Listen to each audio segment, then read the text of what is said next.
Yes, here we are once again for the 13th time to premiere a new season on the High Noon Hemp Show. Means, of course, it's noon Eastern time, and that means it's time, of course, for the show live. If you want to watch it live or video on demand, of course, the Hemptations Beach Facebook page, the Jedi Hemp YouTube channel, and on Hemptations on Twitter. If you don't want the video, just the audio, maybe you're working out, we really get you going for your workout, talking about hemp and such. When you get the podcast, check Google Play, iHeartRadio, and of course Podbean. Just search the High Noon Hemp Show, and you will find us. I'm of course Stoner Jesus. I do various things on the interwebs. You can search. He is Beach, high above the Hemptations in Sharonville, Ohio, the Hemp Quarters Beach. Welcome to season the 13th of the High Noon Hemp Show. How are things in the world of Hemptations this week? Well, obviously things are aligned because it is 10/13 and we're starting season 13. I couldn't do the math in my head last week. And it just turned out that that's the way the math worked out. Things are good. Things are good. Weather's still good. Things are chugging along here. I am, as you say, as we like to say, high above in the hemp quarters, high above the store in Sharonville, on this very nice, beautiful day. Another beautiful day. That is true. So we'll jump right into the product spotlight this week. We just got a fresh batch of the Rogue Origin pre-rolls. And again, the Rogue Origin, these guys are out on the Rogue, out in Oregon. I think it's Oregon. But these, THC farmers now growing CBD and CBG. There is some CBG in there as well. And so, really, excuse me, really producing some high quality CBD, CBG flower for sure. And so these will be on all the shelves everywhere by Friday. If you're close to the Sharonville store, they should be out now. This next picture is actually two different products. So this counts as two, as 4 from the store, 1 from my door. On the left, you have the Greenco round little screw-off container. It's great for knickknacks and such and whatnot, and whatever. Not whoever. I don't think you could fit a whoever in there. Maybe a very small whoever. But those are nice little traveling composite pieces, and again, biodegradable. So when you're done with it, if you're ever done with it, you can feel good about either throwing it in the trash or just throwing it in the backyard, burying it in the backyard and letting it go back to nature. On the right, we have the Santa, I believe it is Santa packaging. And again, this is like a little rectangular box, and you pinch the sides and open the top. Also great for little knickknacks and vegetative matter, for that matter. You can put your CBD flower in there, travel around with your CBD or CBG flower, or maybe even your Delta 8 flower, which is also CBD flower as well. And so, there you have it for your composites. I love my hemp composite stuff. So there's 2 on the shelves, and should be everywhere in all stores currently as we speak. And the last product from the store is we've been carrying the sparkling water for a while. So some of the flavors you can see there, the lemonade and the ginger ale, the cola we've had. They were actually out of the root beer, but they have 2 new flavors. So we have the lemon iced tea and the watermelon new flavors. And again, these guys are 20 milligrams. It's a nice, it's definitely a nice use of sparkling water. And they do a really good job with flavoring. Again, their cola tastes like cola. Their ginger ale is ginger ale. Their root beer tastes like root beer. Their lemonade, and again, it is carbonated, but they do a very good job. And it's not, I haven't run anything. It's not like too sweet or too overbearing. So hop into any one of the stores and get yourself a sparkling CBD water, 20 milligrams. Yum. The last one from my door, we just recently put a new collar on the old Josie girl, the old hemp dog, as we like to call her. Of course, it is Bengal season, and so I have and the black and orange, it just looks good on her anyway. It just kind of matches her on any given day. But I will have to say that because it is Bengal season here in Cincinnati, the orange influenced me when I was grabbing it off the shelf. These are our products, obviously. We do sell in the stores different patterns and whatnot. This is the Earth Dog. Earth Dog makes this particular collar that Josie is now getting used to. Again, because we've been using the toe collar for a while because she's a big dog and she's strong and I'm not trying to torture her, but she's been known to break two or three of these collars in the past, not in the fabric, but the plastic, and so anyway, but she was ready for a collar again. She's been good and getting used to it again. So anyway, there you have it on the product spotlight here on the High Noon Hemp Show. 4 from the store, 1 from my door, as I like to say. Now, the 13th season, of course, where hemp and fashion collide, and Beach shows off his monumental hemp clothing collection. Inspiring. It should be inspiring for those of you out there watching. Maybe you're just looking to get dressed, but over time you're like, hey, you know what? This is more than just about getting dressed. It's about hemp. It's the beachwear segment. I asked Beach a very important question, and every single week so far, he has answered me in audio form and in picture form. What are you wearing, Beach? It's true. If you're curious, how do we break in season 13? And I like to put it in song. I like dirt. I like dirt. I like dirt. I like dirt, which is Red Hot Chili Peppers, if you don't know. But I've gone with a brown theme for season 13. So if you are curious about what are you wearing, Beach, now you'll know. The hat has no name. I can only hope that it's hemp. This was a hemp purchase on eBay, so sometimes it can go awry, especially when it comes from China. I will have to say that the label says 100% something, and it does look like the symbol for hemp in the Chinese. And so I do believe that it is actually hemp. Wearing a Young Maven Hemptations University Planet Everywhere t-shirt. I've got a Hempy's belt holding up the old Kentucky Hemp Outfitters jeans. I've decided, and I don't know why I haven't done this in the past, putting my Green Spring Technologies pen, which is usually on the inside of my pocket, on the outside of my pocket. So you can see the whole thing. It does actually, the pen does match the outfit this week. And so I feel like wearing it on the outside. It just makes sense, as you can see. I've got on my I Love Bad briefs underneath those Kentucky Hemp Outfitter jeans. Got the Satori Canna-Leaf socks.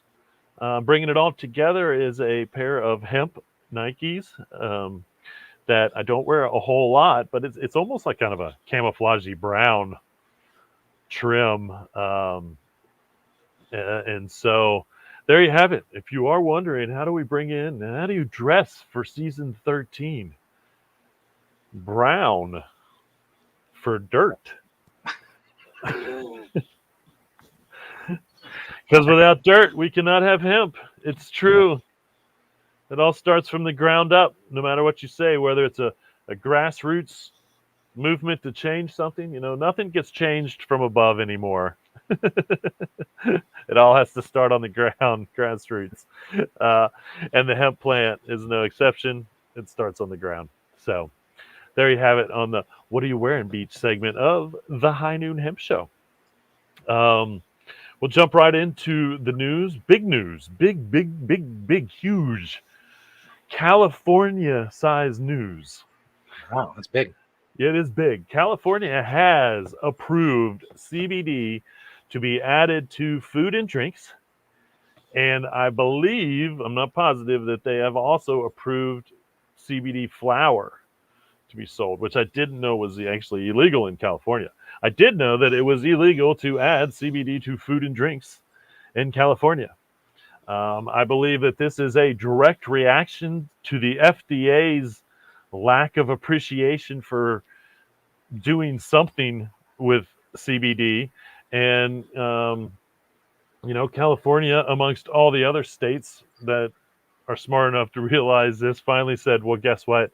We're not going to wait anymore for the FDA because the FDA is not acting appropriately when it comes to this stuff. And they passed a bill that said, all right, you can now put CBD in food and beverages.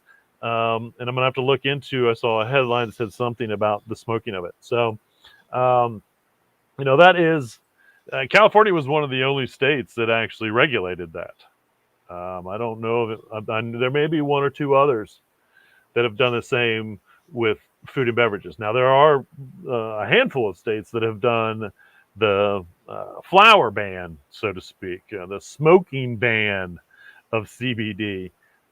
Kentucky being one of those, which again, completely idiotic. Completely idiotic. Yeah. Needs to be changed as well. Now, hopefully, if there is something, if it was illegal to purchase CBD flower from a store in California and they did make it legal, that's pretty big for all those other states that have said no to this. California is pretty they're health conscious. They're not just that's the reason why they said no to food and beverages CBD stuff. The FDA hadn't made a ruling. They wanted to, the state is health conscious, and I don't blame them for that. And so, I can only hope. Part of it was probably to protect the THC business. I don't know, but I doubt it. But once again, consciously saying, "Hey, we're okay with this. We're putting it on paper now for California," is big for any of those states that have gone the same path, which is to say CBD shouldn't be in this form, or CBD shouldn't be in this form, or CBD shouldn't be in this, and CBD shouldn't be in this, which is, again, you are not doing your constituents in your state any good by taking or not allowing CBD to be in any of the products, any of these products. I can tell you this, if it really did have ill effects, we would know, because there are millions of people in the United States that are using CBD on a daily basis. It's daily basis. And so good for California. That's huge, honestly, for CBD across the country. Once again, in any of those states that have been limiting it or trying to limit their production of, or their CBD products, so to speak, limiting their CBD products in this form or that form. The University of Plymouth in England is actually studying hemp cob. Now, I did a story on hemp cob, a month or two ago, and this is to prove whether it can withstand heavy loads and any weather conditions. Now, apparently, there are over 1,000 of these houses from the 14th century that are still standing. Wow. And this is hemp cob. Now, what cob is a very simple form of building a house, so to speak. It had three ingredients. So you have your hemp, you have your mud, and you have your water. Okay. Now, it might not necessarily be hemp in the past. They could have used straw. They could have used, you can use anything as that third plant-based binding, as long as it's the right, kind of texture or size, so to speak. And then again, now they were actually, like we're seeing hempcrete sprayed on, they were actually spraying the cob into frames that I assume, once again, will be studied for all the things that they're saying they're going to study it for. The one part about the that was cool about the story I did about the cob previous was, basically what they were saying is, if you grow hemp on your property and you have a water source, and you have mud or dirt to make mud, then you can make cob. Yeah. And once again, you build your house out of it, and everything is right there, which makes sense as one of the oldest forms of building homes, because we didn't ship in hempcrete 1,000 years ago. um, we didn't. We just started shipping in building materials recently, honestly. So you built with what was convenient.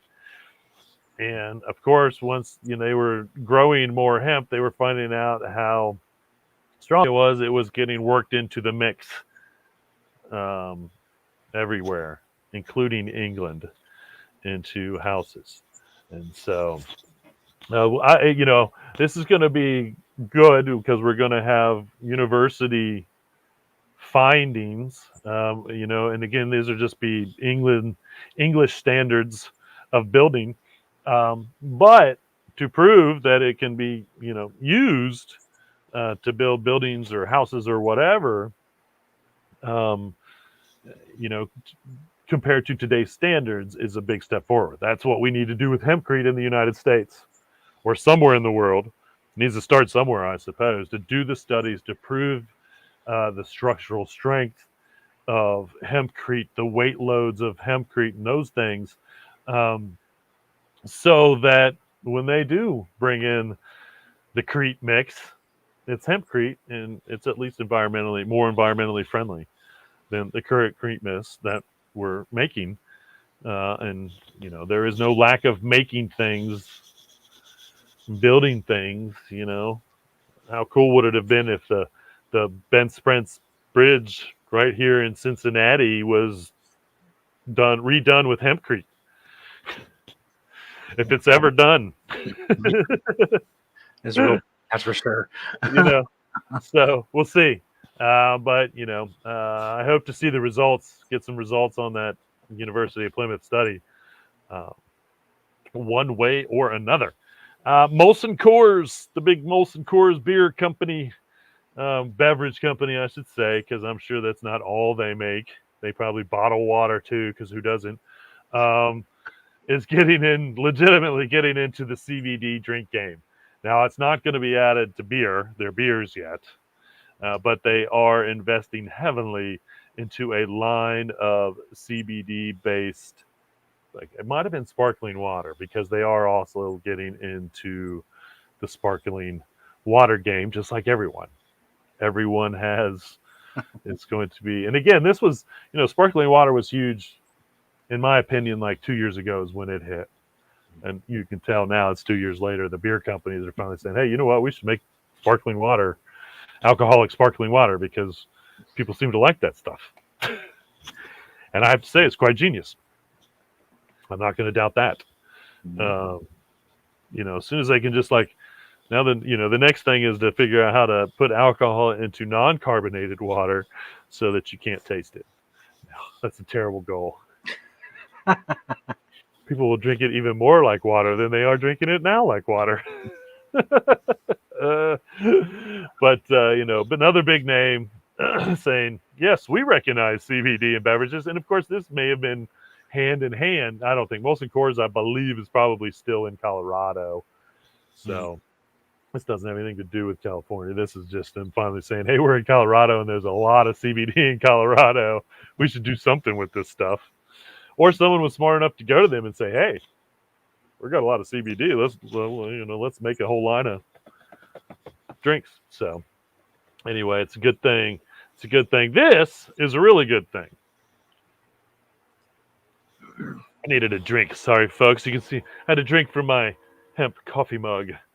Yeah. I'm trying to figure out how many days. I'd have to go back on eBay and find when I first purchased my hemp coffee mug, because again, I have carried it with me literally every day since then. I drink my coffee in it in the mornings, and then when I switch to water in the afternoons, I put my water in it. And so, that's how it works. Anyway, big investments by the USDA. So finally, I could actually say that our tax dollars might actually be doing something worthwhile. Now, um, now what this is the USDA has approved $20 million on hemp projects. Now, this is actually just two different university projects. So look at us, state of Ohio, getting lucky. Central State University in Wilberforce, Ohio. I'm going to have to find out where that is because I don't even know. I'm guessing it's maybe up around Columbus, possibly, because it's called Central State. Anyway, they're going to study hemp feed ingredients to produce nutrient-dense fish. And they're also going to work on how to expand the domestic markets for hemp and how to create a more diverse workforce just in agriculture, period. And so that's super exciting, honestly. Here's the deal: once that fish project shows that feeding fish will in fact make them a better fish to eat, that opens the gateway for other feedstock. Say, oh, okay, well, if it's good for fish, then let's do a legitimate study on chickens. And I believe there is a legitimate study on beef, cattle, right now going on in Colorado. So that's big. But more feedstock for the grain that we can get approved. Again, just a brilliant idea. It's a great protein source for anything that we are then going to eat. And again, it will make healthier fish, healthier cows. We can reduce the amount of antibiotics we're using and all these other things. Uh, Once we prove that it is healthier, and we will prove that. We know it's healthier for humans. It's one of the healthiest, if not the healthiest, highest forms of protein from vegetative matter. So, um, that's going to be interesting. And then the other study is going to get done at Oregon State University. And this project aims to provide farmers, financial institutions, and policymakers with science based information evaluating technical, economic, environmental, and social dynamics of incorporating hemp based industries across 4 states: Washington, Oregon, Nevada, and California. And again, excuse me, including California in there is huge because California is huge. Washington, Oregon, is it's actually going to be interesting. From Washington, Oregon, and Nevada. Nevada is not known for its agricultural community. That is for sure. And so, that's an interesting aspect. California is one of the largest, if not the largest, agricultural state in the United States. There some type of crop is getting grown from the most northern parts to the most southern part of California, everywhere you go. And so, that's huge, including them, in Washington and Oregon. Obviously good on the cannabis and THC cannabis end of things. And I do believe they have been growing industrial hemp for a little while now anyway. So we'll see how that goes. Another state. I'm going to finish up the news here with another good news, I suppose, because Massachusetts has in fact made CBD smoke available. And so they have opened up the availability to put CBD It mentioned dispensaries, and so I don't know if that means you couldn't get CBD. That's possible, because I do know there were some THC states were doing weird things with CBD, so you couldn't get CBD products at a THC dispensary. So, even if that's what they're doing, I'm sure, you can go anywhere in Massachusetts. Well, I don't know about the flower, but um, maybe it's not legal in flower form, but they are going to allow dispensaries to sell it in flower form, which isn't fair to the CBD person if you have to go get a medical card for THC just to go buy your CBD flower. Once again, that's quite ludicrous. So hopefully that opens it up to the public. I'll look a little bit more into it and really see what this smoke availability for CBD in Massachusetts really means when it comes to their dispensaries and whatnot. So that's all the news that I got this week, for the most part.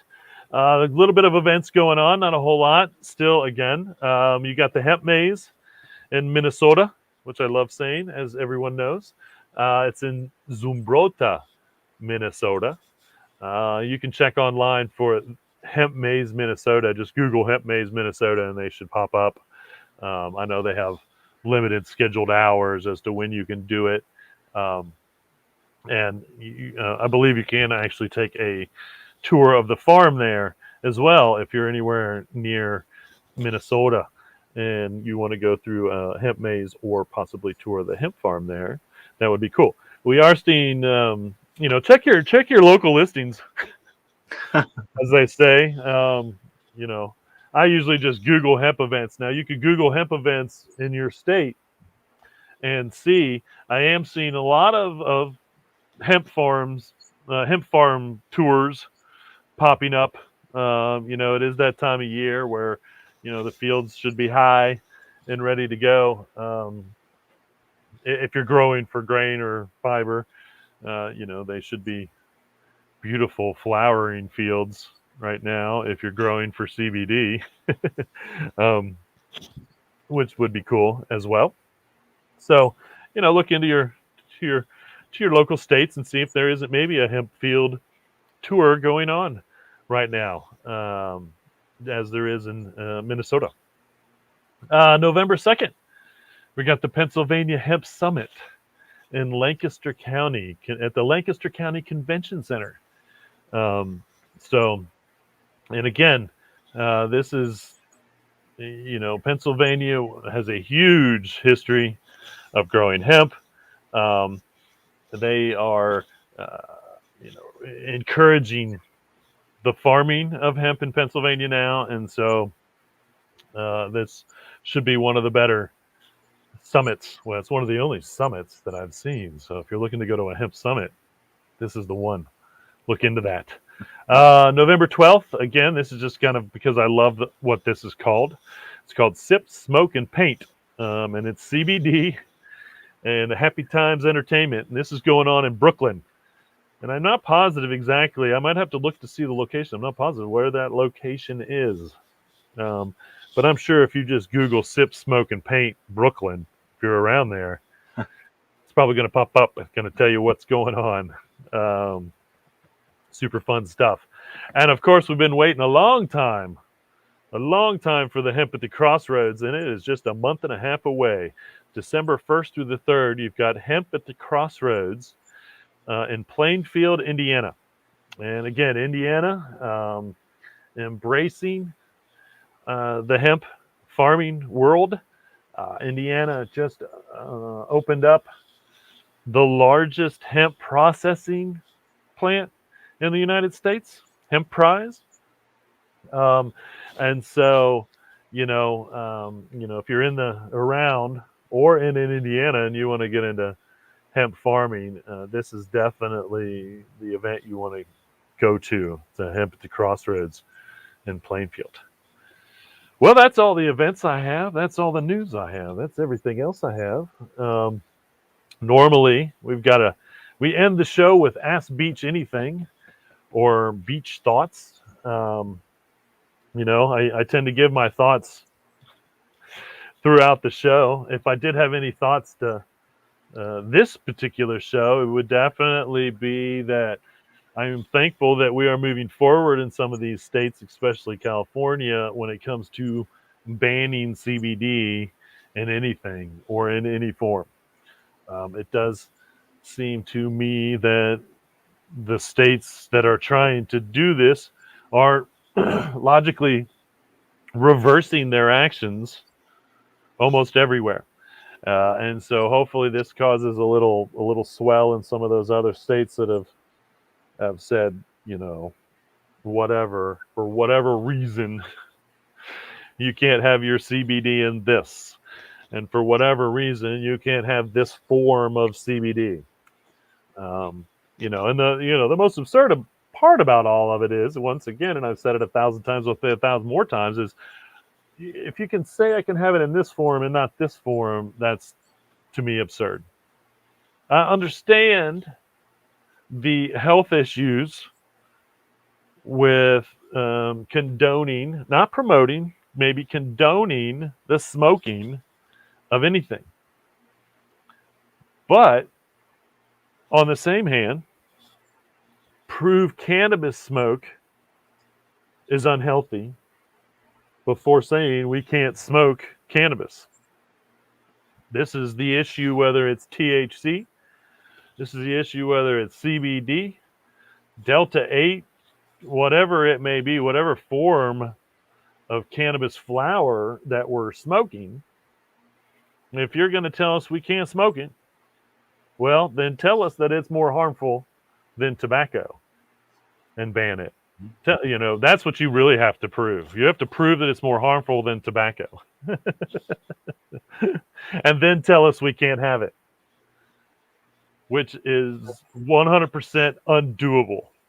Once again, there is no medical proof that smoking cannabis causes cancer, causes short-term health problems, long-term health problems. And again, I want to know as much as anybody. I mean, again, you prove to me that this particular type of cancer in your lungs is caused by cannabis. Mm-hmm. Prove to me that ingesting that. Now, again, something I've always said and I will always say is no. We are not necessarily, our bodies are not meant to filter smoke, to take in smoke. That normally kills us if that's all we get. Or causes brain damage, as they proved with cannabis back in the day with monkeys by giving them cannabis smoke, no oxygen, just cannabis smoke for up to 5 to 6 minutes at a time. Yeah. Well, yeah, that will cause brain damage in anything. Mm-hmm. But it wasn't the cannabis smoke; it was the lack of oxygen that caused the brain damage. And again, I'm not promoting smoking of anything.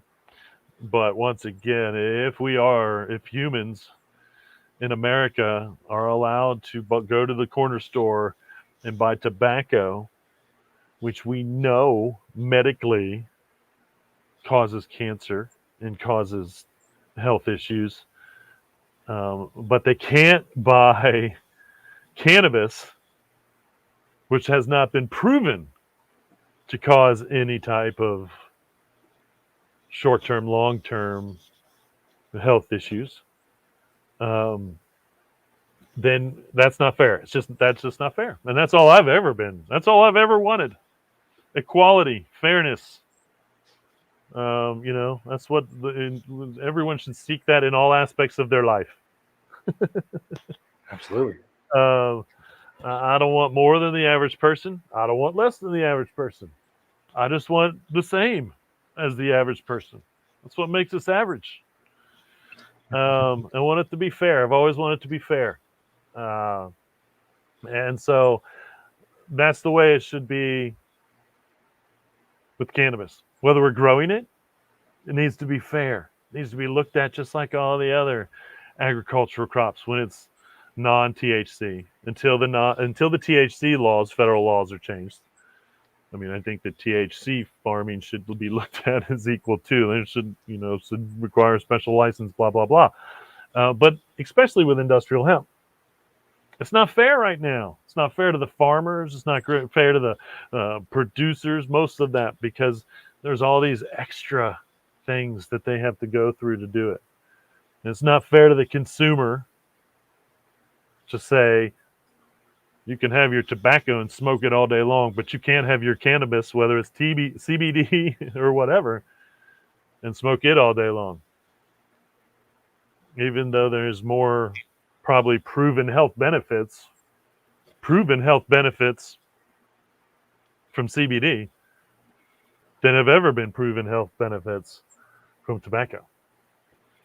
But tobacco is a diuretic. It does have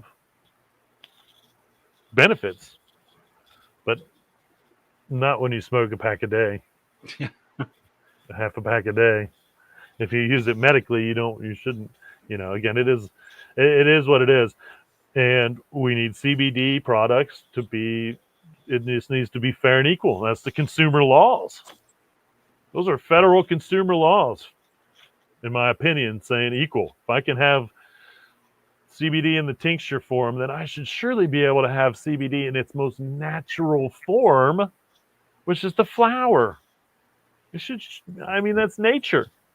It's still so unbelievable to me that we can legislate nature.